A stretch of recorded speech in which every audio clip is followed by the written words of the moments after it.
Hey, what's going on, everyone? Welcome to another episode of About Abroad, where it's my job to introduce you to people who have built amazing lives for themselves in various foreign corners of the globe. We're talking with expats and thought leaders about moving abroad, remote work, visas, and all the fun and practical knowledge that you need to know to follow in their footsteps. If you've ever dreamed of making a life for yourself overseas, maybe working remotely or embracing long-term travel, retiring or studying abroad, or even just taking a peek inside life beyond your borders, you've landed in the right place.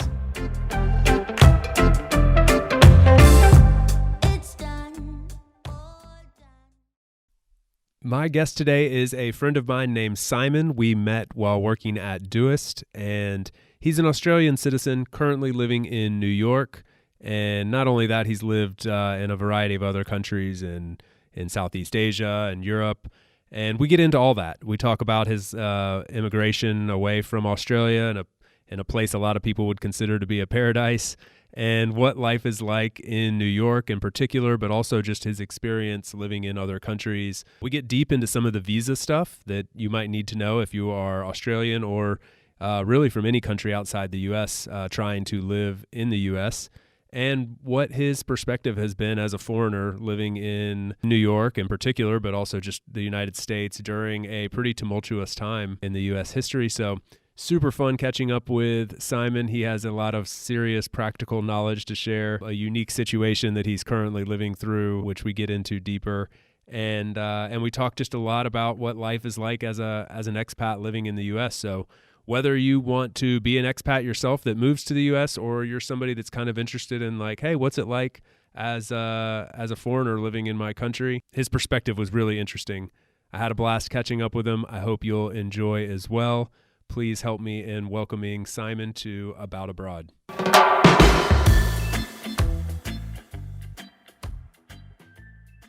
Hey, Simon, welcome to the show, man. How are you? I'm good, man. How are you? Doing good. All things considered, like 2020, 2021 good, I guess. Yeah, I mean, I am, to be fair, like stuck in a hotel room quarantining right now. Where are you exactly? So yeah, tell us about that. Where are you and what's the quarantine situation? Yeah, so originally I'm living in New York. Right now I'm in Perth in Australia, which is my hometown. So I'm back here to deal with some visa stuff, which I'm sure we'll get into at some point. And basically, Australia right now has a mandatory 14-day quarantine period. So it's all like, government organized. You get put up in a hotel and you just stay in your room literally for 14 days. You get 2 COVID tests, one at the start and one on the 12th day. So I'm on the 13th day. I'm like right at the end. I'm out tomorrow. So I'm pretty excited about that. Oh man, I cannot imagine in January having flown from New York to Perth and then having to be stuck inside. Like you've just left the worst of the worst and flown to the best of the best, and they lock you inside. Yeah, I do have a tiny little window that I can open, and I've got pretty big windows. So I can see like big blue sky every day and everybody outside kind of enjoying the weather. But I'm just like hanging in there. I'm almost out. Oh man. Well, I'm excited for you to be out of jail soon. That's amazing. And so you had to go all the way back to Australia to do visa stuff? Like it's not possible to renew the visa online? Yeah, so there are ways to do extensions online, and you can do change of employer stuff online. Well, it's not really online, but it's like through the USCIS. That usually takes, anywhere between 4 to 6 months. My visa had already been in sort of like a grace period through extending within the country. My current employer and I got a new job. We were trying to work out how we were going to get the new visa for the new job because my visa is completely tied to the company that I'm working for. So basically, a change of employer would take, I was already waiting for my extension to be approved for my current company. And then after that, a change of employer could take another 4 months. So it was just like not really feasible. So the other option is to attend an embassy interview, but those can only be done outside of the US. So we looked around at like which embassies were actually even taking appointments. Canada was an option, but they required a quarantine period as well, but it also is very difficult to get into Canada if you're not a citizen or if you're not, normally a resident of Canada. After spending actually, a couple months trying to work out how to make this work, what I came up with was literally the quickest way was to fly, 30 hours back to Perth, attend an embassy interview here, get my papers, and then go back to the US. Oh my God, the price we pay, why do we put ourselves through this, right? Like, Exactly. I'm also like, somebody might say, like, dude, just stay put, man. Just like, you're Right. from one of the I mean, the greatest weather's countries in the good. world. Like, yeah, Yeah. like maybe There's it's no not worth COVID it. in Perth right now. Yeah. What am I doing? Yeah, I mean, I'm also actually in the middle of renewing my visa. We just submitted our paperwork through the Spanish processes here in Spain a week ago or something like that, and we've been working on it for 2 months. And sometimes we have that joke. We're like, why are we doing this? This is such a pain. It's like, what could I do with all these hours? Like, I could probably produce something really cool, but anyway. Right. This is the price we pay. Like, and that's nuts. So you legitimately, you could have like that seems like such weird bureaucracy that you have to be outside the US. Like, I could understand if they said you have to go back to your country, but literally you could have gone to Mexico or Canada if that were an easy option and do the same thing. It just has to be outside the US. That's so interesting. Yeah. Yeah. I actually, the first time I got my visa, I'm on an E3 visa for what it's worth. It's like an Australian specialty occupation. It's kind of like an Australian only H1B because we follow the US into whatever war that you guys want to go into. So we've got kind of like a special deal. The benefits So, of war. Wow, that's awesome. God. yeah. So, I mean, so when I first got my visa, I was actually living in Berlin at the time, kind of still doing the whole like digital nomad thing. So I've actually never gotten my visa in Australia. I've only done it abroad. But yeah, as long as you're outside the US, it's cool. And so let's I don't know the answer to this, and so I'm sure plenty of people listening don't as well. You said H1B and the E3. Can you kind of give a little background on those two? Sure. So the H1B is probably the most common sort of foreigner visa for working professionals, particularly for tech, I think. So H1B, there's like 10,000 visas per year that are available. Is this just for Australians? H1B is the one that's for everybody. Okay. You still need to be sponsored by an employer. So you need to sort of get the job first, and then they will. I've actually never done the H1B, but if it's anything like the E3, they basically need to put together an application for you, fill out some forms. They tell the government how much they're going to pay you and things like that. There's actually some new rules about that as well that have come in with the last US administration that have made it a little bit more difficult. But the E3 is basically the Australian version of that. I think there's also 10,000 E3 visas every year, and they've never actually been fully allocated. So got it. not Okay, as so many. the H1B is issued by the US for foreigners who want to come work in the US, but the E3 is basically the same thing, just particularly for Australians. Yeah, exactly. I think there might also be one for Canadians, but I'm not 100% on that. I think so too, yeah. And I believe actually there's an Irish one as well. Right. But I don't know the name of it. But okay, all right. So that's interesting. And so you can apply for the H1, sorry, is it H1B? Yeah, yeah. You can apply for that outside of the US, like you said, or you don't have to be in the US to get that. In fact, you sounds like you probably wouldn't be. Yeah, you definitely wouldn't be. You'd be getting sponsored by a company to get that.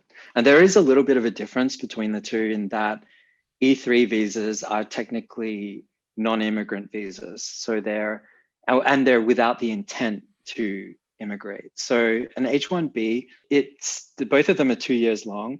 An H1B does have the option or the like availability to eventually get a permanent residency and a green card track.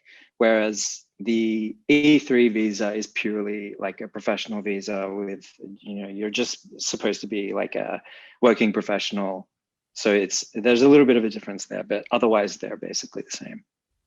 Okay, and they have to be, and they're issued kind of via a company that hires you. So in your case, for instance, a company in New York said, we really want to hire Simon, and so we're getting the H-1B on his behalf, so to speak. Yeah, well, for me, it's the E3. The The Aussie E3, one yeah. is the E3. Right, right. Yeah. Okay, okay. Is there a, do you know, I mean, I'm not asking you to be like a visa, guru here, I'm but not a just lawyer. yeah, for disclaimer, Simon is not a Yeah, lawyer, neither am I. This advice should be taken at face value. But definitely. Yeah. do you know, like, is there some burden of proof that the company has to place, like, to say, like, we have to hire Simon and not an American? I ask that because for as an American coming to Europe, that is sort of the burden of proof on a company. That's why it's really difficult. They have to prove that they've tried to hire Europeans for this particular role, and there just wasn't a European citizen that fit the role as well as the American, like by a long shot. I know that in Australia, that's kind of a thing as well. I don't think it's so much in the US a thing of, we have been trying to hire somebody and can't find anybody. It's more of like along the lines of this person is a specialist at what they do. So there's more proof required to show that you're kind of like particularly desirable and will be a benefit to the country long term to have you there. So, for example, the H-1B changes that have happened recently require that like more H-1Bs are issued for like the kind of top percentage salaries that are getting paid, allocated based on the salary. And so companies now have basically, when they're sponsoring H-1Bs, need to prove that they're paying top levels for those visas. Interesting. Do you Or at do you least the have the priority is on those. okay. Do you have the impression, like, you can feel free to give a little humble brag here, don't be modest. Like, do you have the impression that it's a bit of a privilege? Like, are these accessible to the common worker, or do you need, like, is it pretty competitive? And like, like, you shouldn't, if someone wanted to apply for this, would you say it's more a matter of checking all the right boxes, or is it like you got to be pretty qualified and it's going to be a very competitive process? So again, I'm on an E3, so it's much easier for me because there's always more E3 visas every year than people actually applying for them, or at least Right. getting issued them. Whereas the H-1Bs, there's like a lack of H-1B visas in general. Like every year they're completely exhausted. I don't know.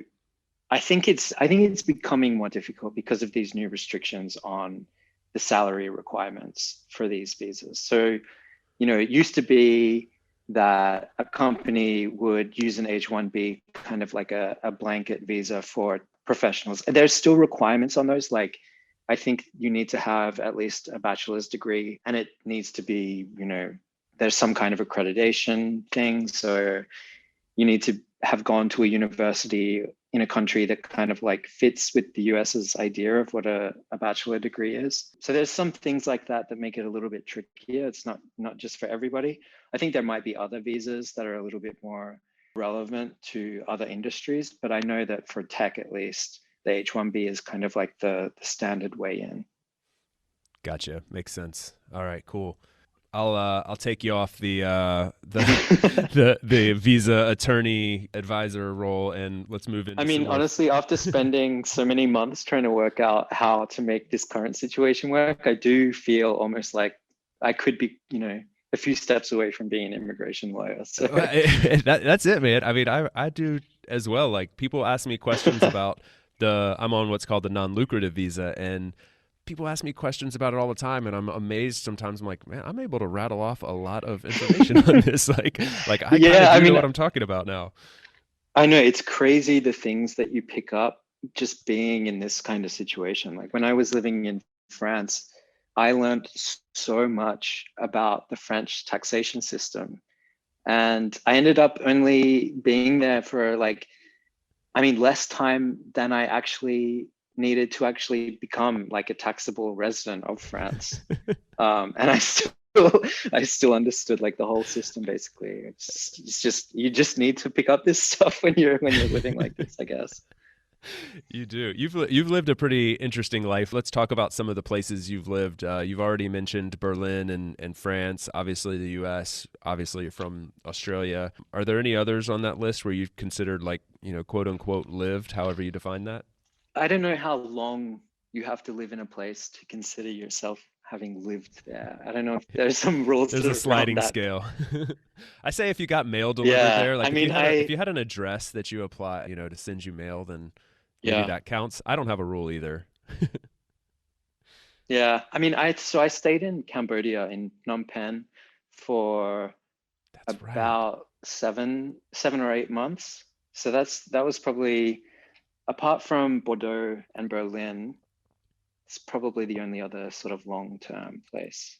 I forgot about Cambodia. I remember that from our conversations. That was a big, impactful trip for you. Yeah, absolutely. I mean, it's just an incredible country as well. I was actually thinking about it the other day. Like, I'd love to go back and spend some more time there.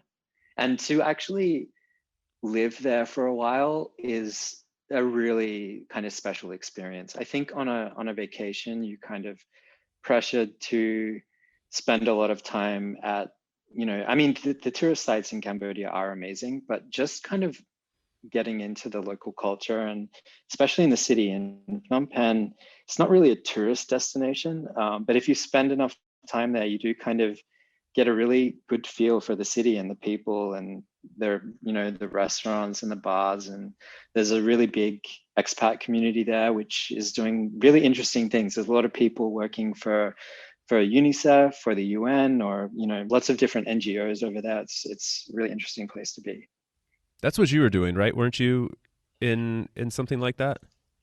So my ex-girlfriend was working for a French NGO called Passerelle Numérique, which That's right. is an NGO that sort of teaches uh, kids after high school, different sort of, they have like a few different tech programs. So there's like a software development track and a like IT track and, sort of like DevOps type stuff. So yeah, they're Awesome. trying to like build a tech community in Cambodia.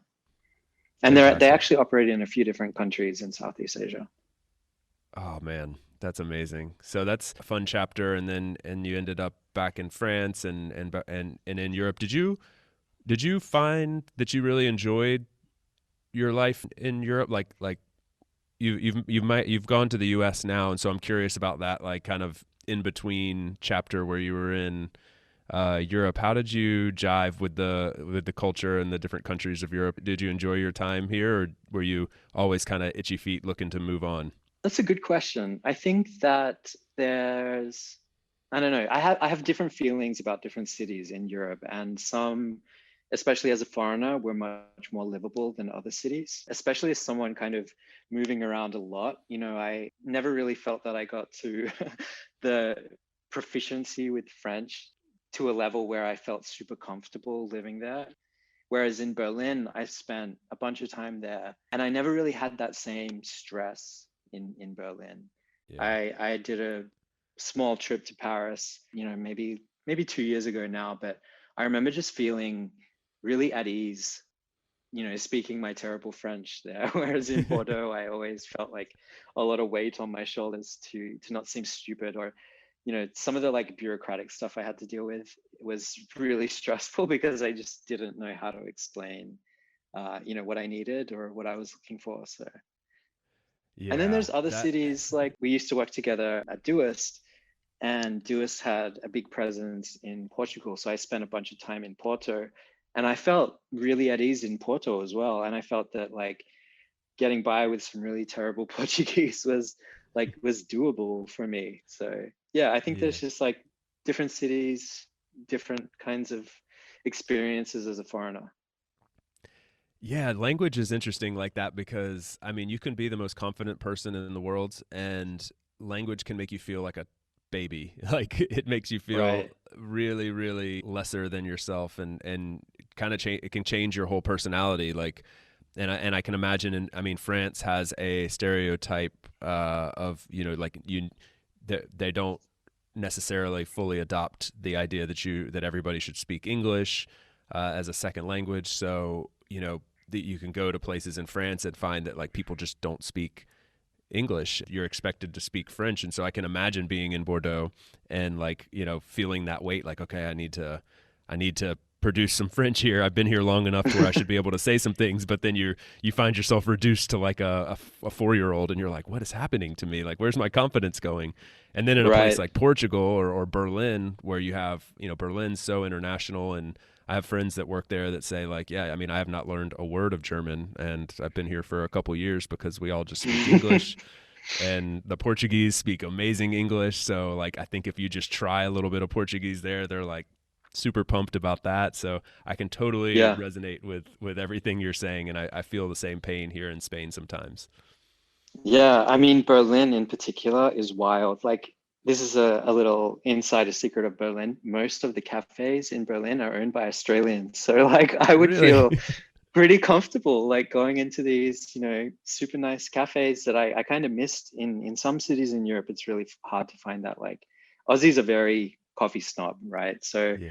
I so feel like in Aussies, that's like Berlin, the case in like every city. Like I was just recently in Amsterdam. I feel like every coffee shop I went to was, and I'm not talking about the weed smoking ones, just like a regular one. Like they were almost always owned by Aussies. yeah, yeah, it's a really big thing. So a lot of the times, in Berlin, I was actually hanging out with just a lot of Australians. I think one thing to talk about with France, like I think that a huge thing for me that I didn't realize until I wasn't living in Bordeaux anymore is that your mindset about what you're trying to do in a place matters so much. When I first moved to Bordeaux, I was really immersed myself in the language, and I'm gonna like just try incredibly hard to like speak French well and learn and pick up and just absorb as much as I can. And I think that like I put so much pressure on myself that it kind of became overwhelming and like unproductive. And I ended up returning to Bordeaux, a few months after, without the same intent, right? Like without the I'm going to live here forever. It was just like a trip back, and everything just felt so much easier because I was like at ease and I had no stress about it. It wasn't like, if I go into this bakery and make a fool of myself, I'm gonna have to go back to this bakery because I love their bread like every single day, and they're gonna remember like, oh yeah, that's the guy that sounds weird and he's a complete idiot. Um, but just vacationing there, I was like speaking French, ordering my baguettes, my chocolatine, and like no problem. So I think that Yeah. trying to like cut off that ego about how stupid you might sound is like such an important step to really feeling comfortable and actually being able to jump over that hurdle of like, oh, I'm going to sound stupid. Like you have to sound stupid and just dive into it. Yeah, that's really good advice, I think, for anybody that's considering maybe their first venture abroad into like living somewhere, is to try to maintain like presumably if you're considering moving from Australia to France or whatever, you've probably traveled a little bit. Like it's probably not your first time in a foreign country, but even if it is, like try to maintain that mindset of how you felt when you were on vacation, when it was just vacation. Because like when you're on vacation, you land in a place and like it's amazing, your energy is so contagious. Like you end up meeting people. I mean, why is it when you go on Hmm. vacation for 2 weeks to a place, you end up meeting people along the way and hanging out with groups of people, and you're just like letting it all loose. You're trying to speak the language knowing that you're butchering it and laughing about it. And then at some point when you make that long-term move, exactly as you just said, like your mindset transitions to like, I've got to nail this. I mean, I do this with Spanish. I'm like, I have to be able to use the subjunctive. Like, oh God, how can I not use the subjunctive in that case? Like, and you're like, why am I doing that to myself? That's not, nobody's asking me to be a fluent Spanish speaker. I'm only asking myself to do that. And it's an unfair pressure to put on yourself, and it sucks the joy out of the experience. Living abroad is that it's like very easy to tell people like, oh hey, like I'm I'm particularly friendly with everybody because I'm just like vacationing and like traveling around and meeting people and everything. And then when you actually live in a city, you need to have, a really strong intention to actually put yourself out there and try and meet people, because it's not quite the same, experience. You've got to actually make that intention to build a community. Yeah. Yeah. And be careful about like the opposite of that, like, getting too caught up in that community. I've been in situations where the expat community is really strong and sort of divided from the local community, and you can find yourself getting wrapped up in a situation where you're like, I'm not even experiencing the country anymore. I'm just Yeah. around my compatriots. And I think let me, that is really something to watch out for when you're particularly in like a country that speaks another language from you, because it's so easy to get sucked into leaning on the expat community, and then you end up only speaking English. I kind of fell into that a little bit in Berlin, where I think I could have picked up a lot more German if not for the fact that the expat community was kind of already positioned that way, that it was just like a bunch of people from a bunch of different countries all speaking English. And so as an English speaker primarily, you don't pick up as much. yeah, yeah. And there's like some pros and cons there. Like on one hand, you're getting a super multicultural experience. Like if you're hanging out with 10 people from 8 different countries, and although you're all speaking English, like there's a lot to be absorbed there. But you just have to be careful, I think, about not letting that be like your only outlet for social life, and like still trying to live the local experience. I think you'll miss out on a lot of the experience if you don't, try to be conscious of that. Definitely. I was going to ask you one, not to put you back on the on the visa thing, but just very quickly, was it difficult as an Australian to stay in Europe? I'm unsure what that process is like either in Germany or France. For Americans, it can be pretty challenging, but what was your experience? Yeah, so I actually had a little trick in that I have a UK passport as well. And at the Ah, time, that's right. the UK was technically part of the EU. So I was able to stay and move around Europe on that. I know that for Australians, if you're 30 or under, there's a working holiday visa for Europe, or at Hmm. least no, sorry, at least for the UK. I'm not sure about Europe. I think there's some arrangements between Germany and Denmark and Australia. Yeah. So I think that you can sort of like spend at least a few months in those countries and then also travel in the Schengen area, and it doesn't sort of count towards your Schengen stay. So I know that Aussies can usually spend at least 6 months at a time in Europe, but I'm not quite sure about professional visas. Yeah. Okay. The dual passports is always preferred if you can if you can muster that, then that's the cleanest route to go. So that's amazing. And how funny to have like the Aussie passport, UK passport, and but you're living in the US where neither of those really help you. Now you have to go back to Australia and sit through 14 days of quarantine. Yeah, exactly.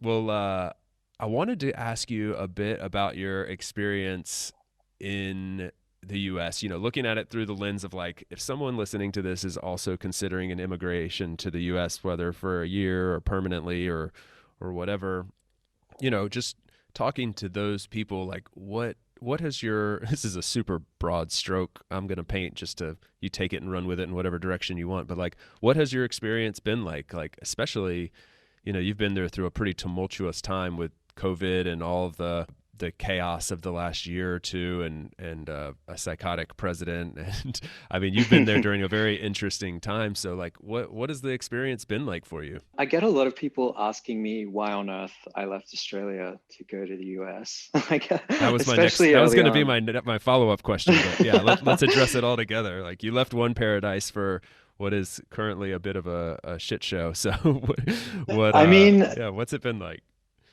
honestly, I just love New York. So I feel like this is very coastal elitist of me to say this, but I feel almost like I didn't move to the US. I moved to New York, like, and New York is very much a bubble. And Hmm. I'm very well aware of that. I've traveled a bit inside the US, but definitely not as much as I should. And honestly, in New York, even with the crazy COVID situation, I don't know, it doesn't feel as hectic as Twitter makes the US feel like.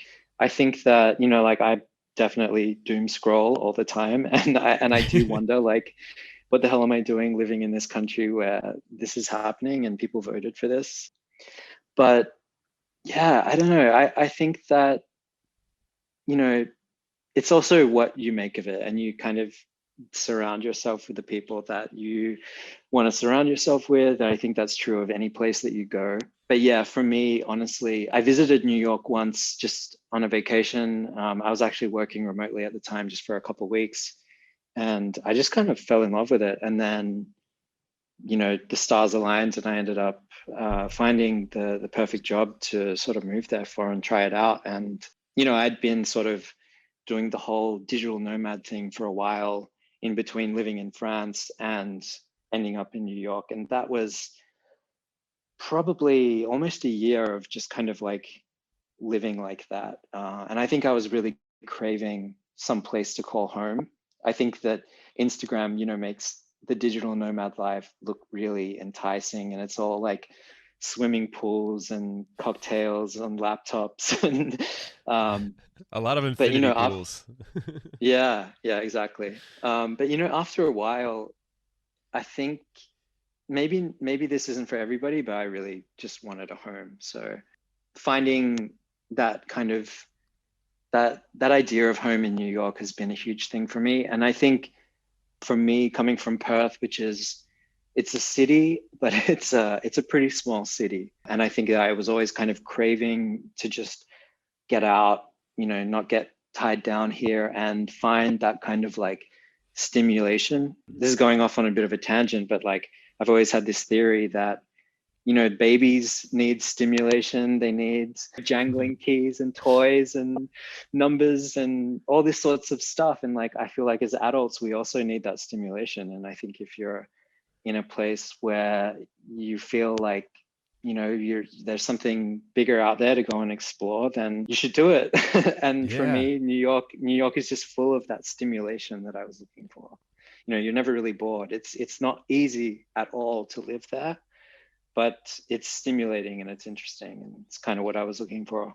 I just want to say I share a oddly similar, kind of a joke but kind of serious theory to yours about the babies, and just that babies get all the cool stuff. And like I'm a big fan of like applying more baby life to adults, and so like like babies are constantly being entertained, constantly being having fun. They get all these fun toys and stuff, and it's like, why do we grow out of that? Like let's keep that rolling through adulthood. But I won't go down that path. No, I was so worried you're going to talk about some kind of like diaper fetish, Chase. No. I'm so glad that's not the direction you went in. That's for my other podcast. We'll talk about that later. It's okay. No, we can edit that out. Yeah. Yeah. No, but I think like that sort of, I don't know if addiction's the right word, but at least a craving for adventure and just being stimulated, like and it's in the mundane things, right? Like going to, I remember my first, like one of my first like kind of like long-term stints outside the US was in Ecuador. And I remember like going, like really being excited about going to the market and like getting food. And it was because it was a pain. Yeah. Like it was hard. I didn't speak really any Spanish at the time, and was like, and the food was kind of weird. Like sometimes the biggest thing that comes to mind is to get like a chicken. Like they had like basically just the whole chicken, and like they thought it was weird that I didn't want the head and the feet on there, and they'd like chop it off in front of you, and like, but it was, I mean, it was like kind of weird and gross and kind of but I was like, going to the grocery store has become an adventure. And that is very addicting to me. And I think to most people that I've talked to on this show, and just, traveling around and stuff, like that's something we all kind of share, is that you want the mundane to become stimulating, and that happens in a foreign place. Yeah, for sure. I think there's kind of two sides to it. Like there's the, the stimulation of like, oh, this is really crazy and different from what I'm used to. But what I got kind of addicted to eventually was this kind of I don't know if addicted to it is the right word, but basically this like realization that no matter where you go, everybody is kind of the same. Like Mm-hmm. for me, the biggest eye-opening thing about traveling to all these different places, and especially the time in Cambodia, is that like really everyone just wants to live a good life, and I don't know, everybody's just pretty relatable no matter where you are in the world. And I think that was like a really kind of powerful realization to have. I think it's, probably sounds really obvious, but like there's head knowledge and heart knowledge of something like that. And I think that, when you get that kind of heart knowledge of like everyone's just the same, and even if we wear different clothes and speak different languages and have kind of different backgrounds, like the human condition is pretty similar. And I don't know, I feel like that was like a big growing up moment for me to kind of see people in a different light. I could not agree more. And what's taking it like one step further is like when you can appreciate the differences and then at the same time see all the similarities. Like the similarities side of the coin is much bigger than the differences, and it makes enjoying those differences that much more fun. And For sure. and like that keeps everything really exciting, I think. Like you can, I mean, for you, like living in the US, like if you take a trip down to the South where I'm from, go venturing through Georgia, North Carolina, Alabama, like you're going to be in a whole different world. And like you'll see, despite the stereotypes and stuff, like for the most part, everybody is very, very similar, 90% similar, but you'll find some differences that hopefully you can enjoy and appreciate in a different way. So I think that's such a fun part about being in a place for a long enough period of time, is to like notice those differences and appreciate them, but then come back to like, we're all pretty much the same. Yeah, for sure. Kind of to throw a question at you. So I'm wondering, like, did you also have that calling to settle down somewhere and have like a real home base? Like how did you end up there? Yeah, the same story that you told 100% applies to me. So, like long story short, like after sort of the digital nomad phase for a couple years, my wife and I were also really craving a home base, and we thought our kind of ideal situation at the time was move back to the U.S. At the time, we were in Ireland, and we said, okay, we're going to move back to the U.S. and establish kind of like a home base, spend a year back home, get settled, maybe buy a home again, and kind of like have our stuff in a place, and probably try to live there, 6 months out of the year, and maybe 3 months in another place and 3 months in another place, or something along those lines. We were both like fully working remotely at this time, and that was doable.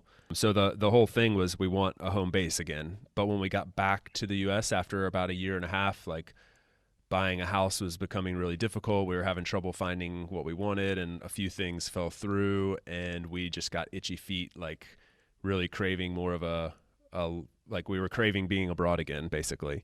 And my wife found this visa that we're on, which applied to Spain, and we could choose where we wanted to go in Spain. We just had to pick a place, and we picked Valencia kind of randomly. Like it was on our radar, but we sort of had to make a snap decision and just picked it.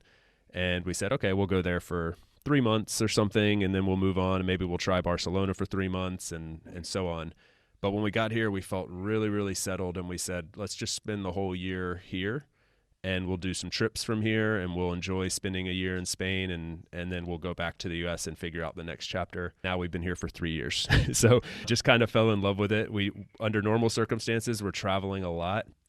Like, or maybe not a lot, it's not the right word, but like, every 2 months or so, we're taking a trip and exploring a different place in Europe. So yeah, I mean, it's sort of like it's all worked out. Like we also really wanted the home base. That's the short answer. And we also travel with, as you know, like a big dog. Like we have a 50-pound, 23-kilo Siberian Husky that is not easy to move around. Yeah. So logistically, and also like finding a place to live, like a lot of people are like, I don't want your wolf in my house. I remember one of the Jewish retreats that we went on together. Your pup was like at some guy's farm, and you would get these updates of how he was doing. It was awesome. Yeah, this guy, isn't it? We call him Uncle Hugo. He's this guy that this is the cool thing about being in a place for long enough. Like you learn like this is a local dude that has a big piece of land and what they call the campo, which is just like the countryside outside the city. And he comes into the city every day and he picks up around 10 to 15 dogs from the city in this big white van and takes them out to the campo and puts GPS trackers on them and yellow vests and lets them run and play together. And he's like a dog whisperer. He's got them all trained, and my pup listens to him more than he listens to me. Honestly, But yeah, that sounds like the dream job, being I the know dog it whisperer does. in a Spanish farm. It does, man. He's a great guy, and the dogs love it. And so yeah, so when we travel, it's also super affordable, like compared to in the U.S. for a service similar. I mean, we're probably talking 15% of the price or 20% of the price or something. And and so yeah, it makes travel like one more element that makes travel very doable. Like if we want to go away for a week or two, it's that's taken care of. Yeah, that's awesome. I mean, that's actually like a big thing that I feel like prevents people normally from getting a dog, is that like kind of locks you down there. But if you've got something like that, it's just perfect. Yeah, yeah, I mean, that was a big element for us. We also decided we didn't want to travel like fly the dog anymore. Yeah, And yeah, like, so basically, if we go back to the U.S., we kind of see it as like we'll be there, and maybe we'll do the plan that I mentioned before, where we'll go away for a month or something like that. But he's like our child, and so you're kind of like, you don't want to be away from him that long, and you don't want to take him through the torture of traveling anymore. So that's an element we have to consider for like any future moves. yeah, for sure. Turning it back to you real quick, and we'll wrap it up in the next few minutes. There's so many things I still want to get into, but just kind of like quickly touching back on your experience in the US, and you mentioned New York being like not an easy place to live, but you love it. Can you elaborate on kind of both elements there a little bit? Like what is it that makes it difficult? Some of it may be obvious, but some of it might not. And then what also makes it just so like inspiring and such a fun place to live? Yeah, it's interesting because, in a lot of ways, New York is probably the most convenient city on the planet. Of all the places that I've lived, it's definitely just ridiculously convenient. I mean, 24-hour subways, insanely expensive city, which is part of what makes it kind of hard to live there. But everyone rides the subway. And I love that. I love that it's this kind of, you know, it brings together people from all over the city. And the subway, it kind of sucks, but it works and everybody does it. So it's kind of like this, when it's like a really terrible cold morning and it's like that kind of like day after the snow where it's all like gross and slushy on the ground and everybody's miserable. There's kind of this like solidarity on the subway where like everyone's grumpy and miserable. And I love that. Like, I love We're that in this just together. everyone's just in it together. Uh, exactly. Yeah, whereas in Perth, life is so ridiculously easy that there's none of that. Like, I mean, Perth is kind of like, imagine LA, but with, an eighth of the population and probably twice as big. So it's like extremely spread out. And a lot of people live in suburbs where like they just have everything in their suburb and they'll just go to their like suburban restaurants and cafes and stuff, but never really like head into the city or where people from outside of their suburb might be. And I don't know, that's just not for me. I love that New York is just this like insane melting pot of, a lot of different people, a lot of different things happening, a lot of interesting ideas and, lots of art and music. And, again, it's very, it's very kind of polarizing city because in a lot of ways, it's really hard to live there because it is an extremely expensive city. I feel really like privileged to be in the position that I'm in. So I know that my experience of New York is definitely not the same as, someone making half as much. So there's a lot of privilege to enjoying New York. And Hmm. I remember like Donald Glover did this SNL monologue. He basically jokes about how much better it is to be in New York now that he's rich. And there's honestly there's something to that. Like it's a great city to be in if you can afford it. But my girlfriend has lived in New York for a lot longer than me, and she was a student for most of it, working like three different jobs at a time, and then she went into the public education system and making like I mean, teachers make okay money in New York, but not fantastic. And she loves it probably even more than I do. So there's definitely something for everybody in New York. But yeah, I think for me, that kind of like feeling of solidarity on the subway is a big thing. And I don't know, it's a very stimulating city.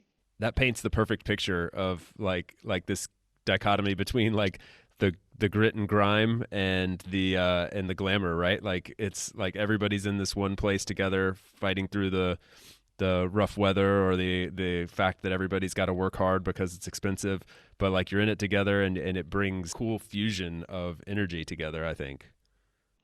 Yeah, definitely. Yeah. I mean, there are definitely cities, you know, that are pretty much, as expensive, if not more expensive. But there's something about, I don't know, New York's history or just the attitude of the city or the people that live there. There's definitely something special there.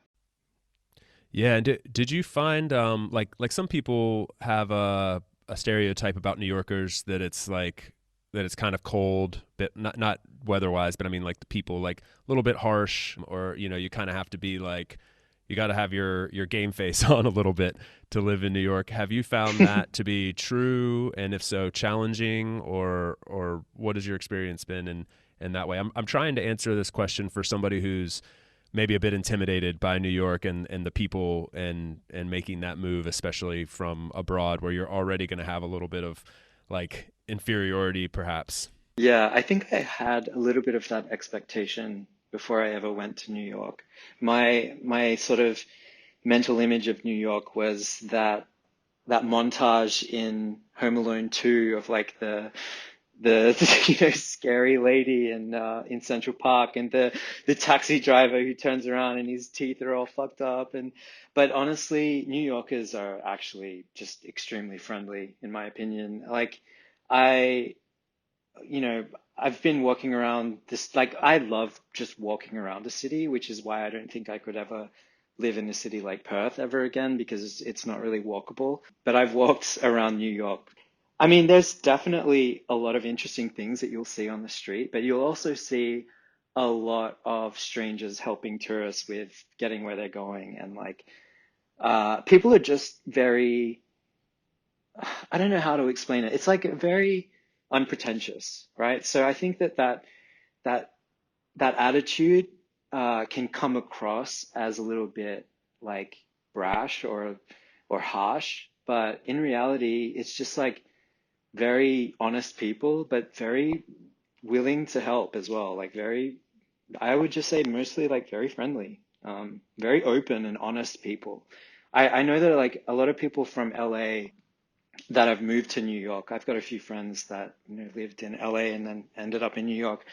The way that they've explained it is that in LA, everybody is super nice to your face, but it's all it's all kind of like an act or a show. And in New York, people just tell you what they think about you. There's no hiding it. There's no sugarcoating.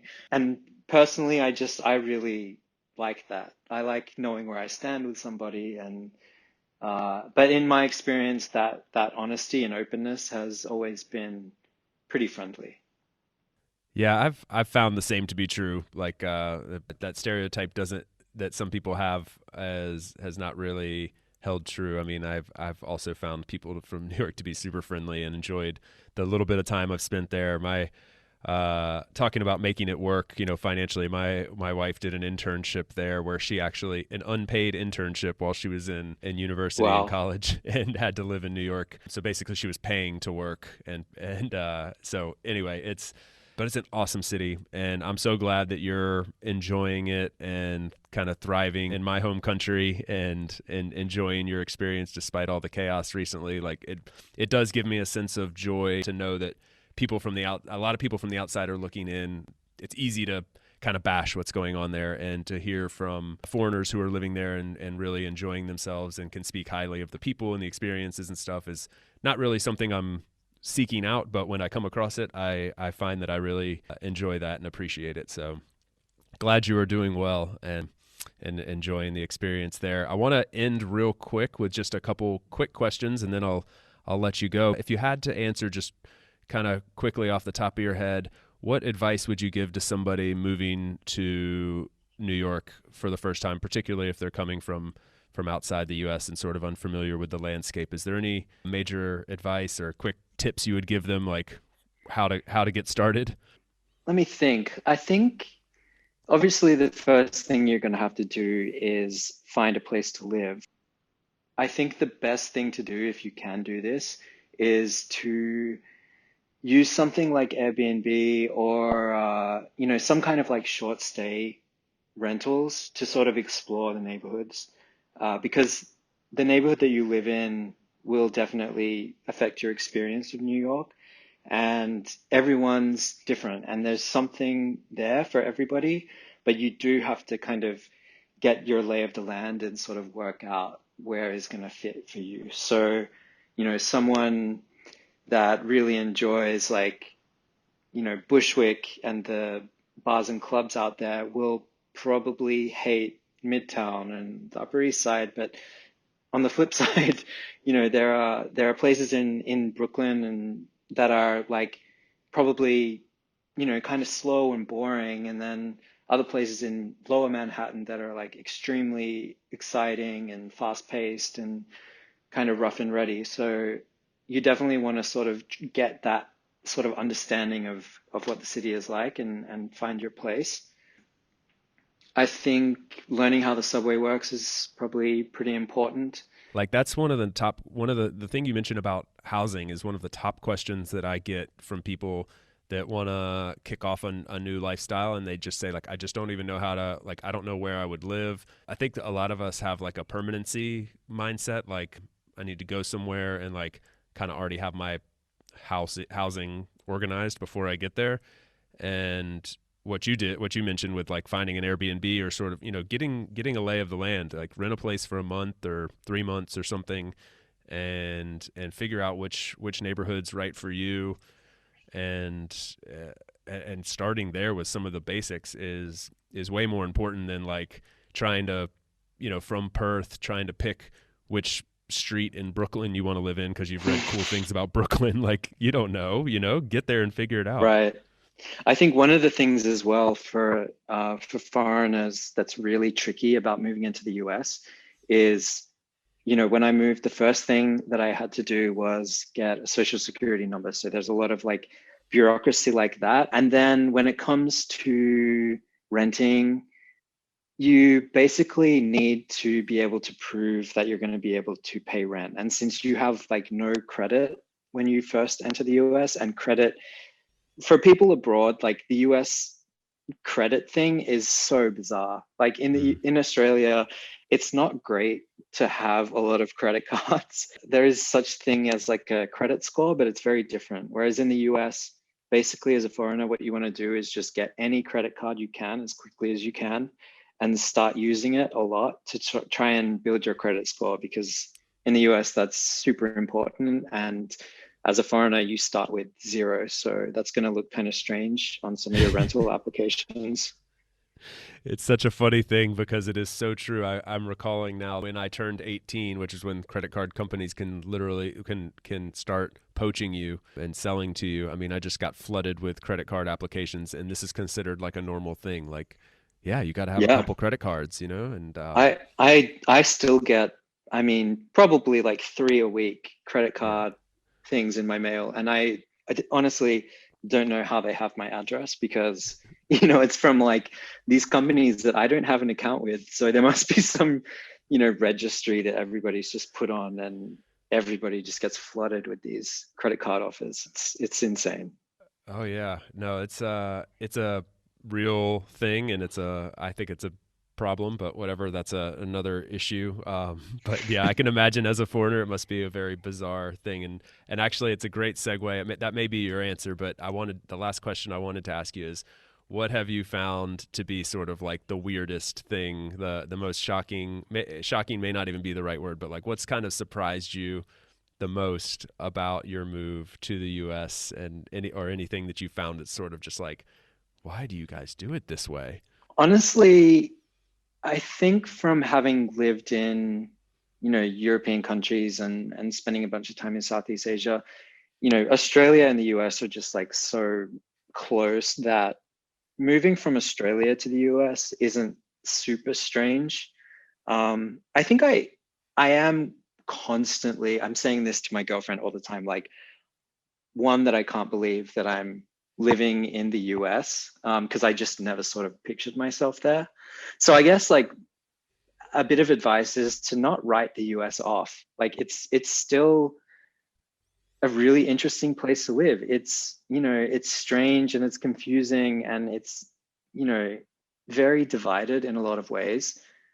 But there's still something there if you're if you're looking for it. Like, it's not for everybody for sure. But I mean, even, where you told me that you lived in Asheville before and you made it sound like really interesting. I still haven't had a chance to go there, but I actually have a friend living in Raleigh at the moment. So I will eventually visit. And, even like, I don't know, in Australia, we have like a few capital cities spread out on the coasts, but the US just has so much going on. There's so many different cities in, differing sizes and public transportation options and things like that. But there's also like a lot of natural beauty in the US, which I think really surprised me. I knew that like California was a beautiful place, but like actually driving through some of Northern California on a trip recently, I was just like blown away at how incredibly beautiful it is, and very different from the kind of Australian landscape that I know. So yeah, I mean,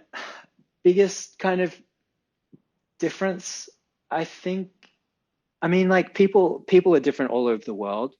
And I Right. think that, as much as like I expected Australians and Americans, when you're actually living in a city, to be similar, just due to our history, and like Australia's picked up a lot of stuff from US culture and everything.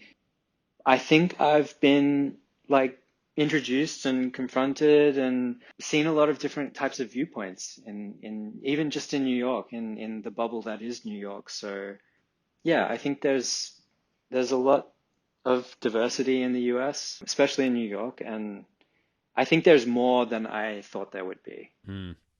I think there's Yeah, more that's difference between my idea of the US.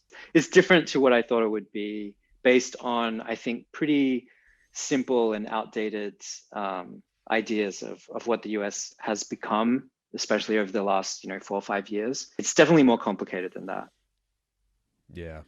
Yeah, that's a great point. And your point about the natural beauty shouldn't be overlooked either. Like when people ask me like, where should I go in the US? Like, I'm thinking LA, New York, and Vegas, and I'm like, please replace one of those with like, Glacier National Park or Yosemite or something, like get out and Yeah. see the beauty that we have to offer in the natural world, because that's the, I wouldn't say a hidden gem, but that's a kind of the diamond in the rough that we've got to offer.